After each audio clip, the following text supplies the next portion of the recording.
Morning,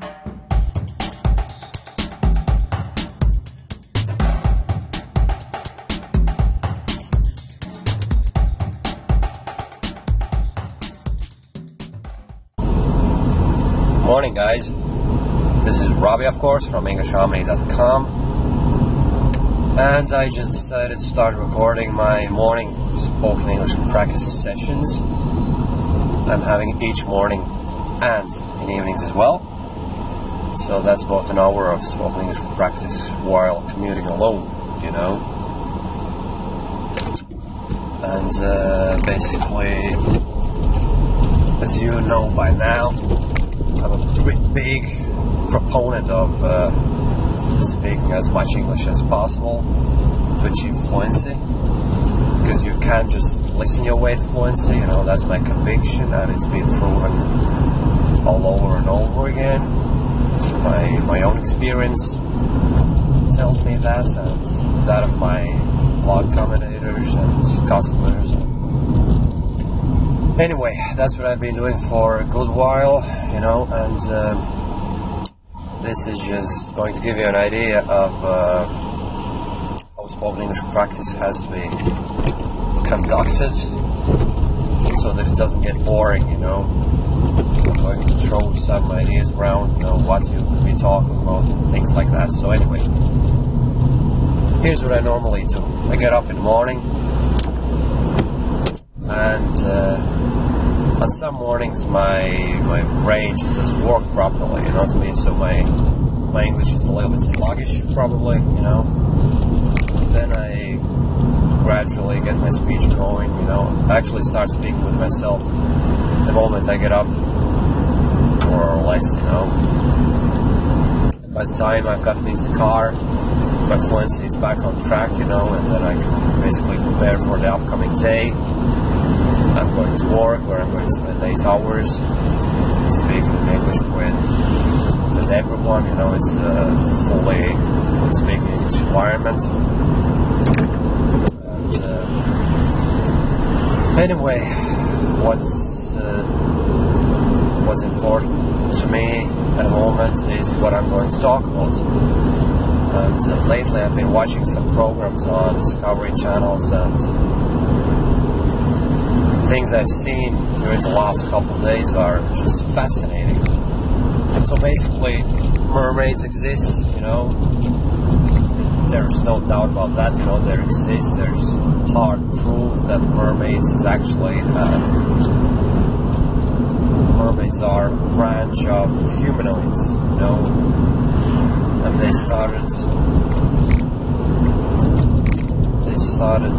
that branch started millions of years ago, before, I understand, before even Homo sapiens appeared on the planet, right? It was not long before that. So those creatures evolved in the sea, you know, but they have human-like features like large brain and arms and a head.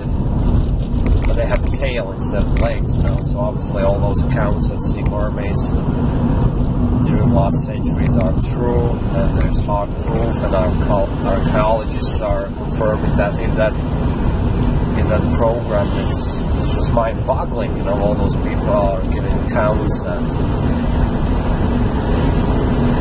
they're making it so hard to dispute, right? And then there's another program about so-called Bigfoots or Sasquatches or Yetis, you know, however you call them. Obviously they exist, and there are people searching for them for decades and like investigating them, and they know their behavior, and there's thousands of Bigfoot sightings all over America. And in that particular program they were, Jesus Christ, the speed limit is 80. He's doing about 100 at least. There's a hill. There's a junction there. Jesus Christ. No wonder people get killed on roads, huh? Anyway, going back to Bigfoots. Yeah, there's thousands of reported Bigfoot sightings all over America, you know. And obviously, they exist, there's no doubt about that. You know, the moment you walk into the woods, there's a 50% chance you'll meet a Bigfoot or a Sasquatch or a Squatch. That's what they call them, abbreviation, Squatch. So yeah, that's very interesting, you know what I mean? And it just makes me think that all these conspiracy theories, they're becoming like very believable, very well-founded and undisputable theories on their own, in their own right. So probably given another decade or two, all those things, given the expansion of the internet and freedom of speech and all, they'll become as commonplace, they'll go mainstream, same way the normal theories, like the things that we learn in school and things like that, so they'll become as commonplace, and I don't know. But anyway, show me a Bigfoot, show me a mermaid, give me hard proof, and I guess only then I'll believe it, but it's mind-boggling nonetheless, They explain it all so well, and so obviously what they say is that those mermaids travel with whales, Whales provide protection from sharks and other predators. Well, probably sharks, right? They're the only ones who can actually do harm to mermaids, and they have those mermaids have some sort of a sonar device on their foreheads, so they can emit sound waves the same way dolphins and whales can. They communicate with each other under the water with those sonar devices. That'd be the proper name anyway. They communicate with each other the same way dolphins would or whales, And there have been recordings of sounds which don't correspond with any known sea creature sounds. They're not dolphins, they're not whales. It just makes us wonder what they are. So now we know what they are. They're mermaids, Those mermaids don't look anything like the ones you would see in cartoons or read about in fairy tales. They're not just human body with fish tail, Their bodies have been evolutionary adapted to living in diving deep in the sea, so their chest cavities have become very hard to accommodate for the pressure, They can obviously go with no air, with no breathing for very long periods of time, so that's that, boys and girls. Mermaids exist.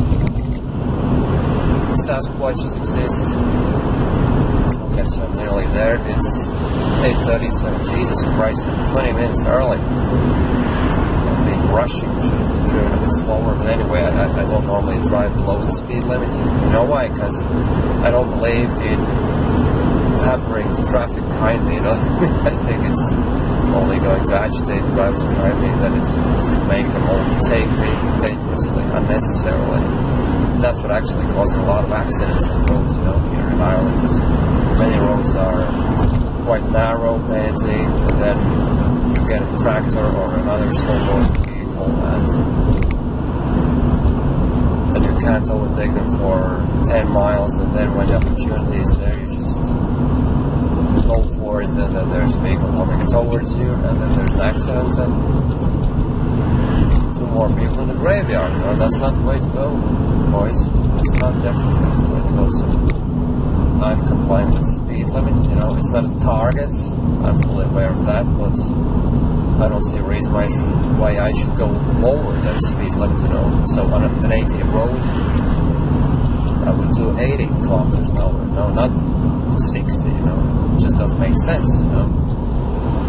Anyway, there are as many opinions as there are people, so I just have to respect everyone. That's what the society is all about, you know. You have to coexist with your fellow citizens, with your fellow people. So what's next? Today I'm on my own at work. My partner went to holidays yesterday. Actually, he's going today, but yesterday was his last day, so I'm going to be on my own for 3 days now. Today, tomorrow, and on Monday. Then the other man is coming back from his holidays. It's going to be tough because we have a stock take coming up, you know. Today is what, the 20th of September. The stock take is on the 30th of September. So I've got to count all the shelves with jumpers, all the boxes, a lot of jackets up in the attic, shirts and all that kind of. Well, actually, William's going to include a shirt and blouse stock take, but I'll deal with jackets and jackets and all school wear. So that's that, boys and girls. I just pulled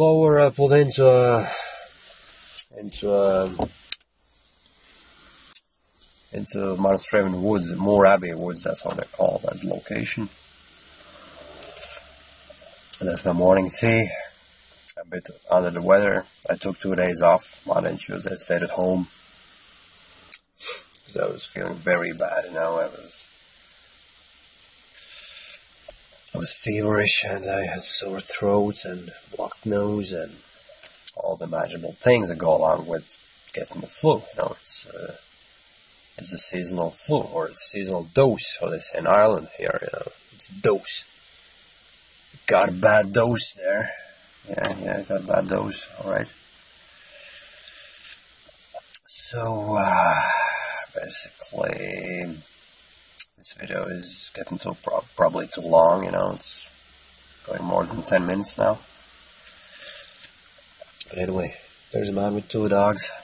There are people walking their dogs in these woods normally, you know, so this is a very nice place, by the way. And sometimes I would get out of the car and go for a short walk, you know, before work. Just clear my head to breathe in some oxygen. Now I'm not feeling too well for doing that, you know. It's quite wet and cold outside, you know. Typical autumn weather, you know. So I'll just spend a few more minutes here talking to you guys. So basically, this is it, you know. I'm prepped up for today, you know. I have my food in the bag. What else have I got?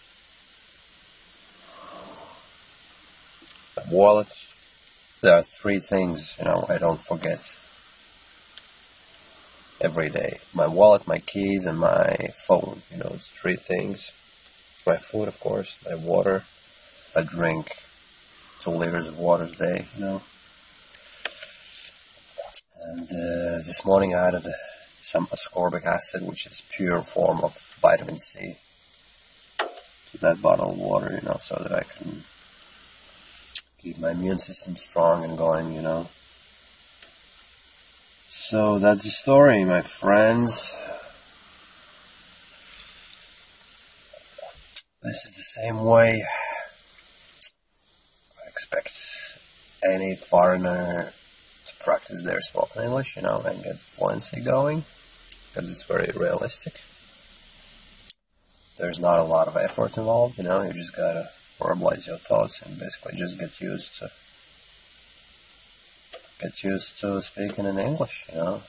And the more you do it, the better you get at it. And for me, it's just like a daily exercise, you know, same way I would go for a run or work out with weights, you know, same way I exercise my mouth, my brain, you know. So to keep my fluency sharp. And basically that's that. Okay, thanks for staying with me for so long, and see you in the next video installment. Good luck and have a nice day, guys. Bye.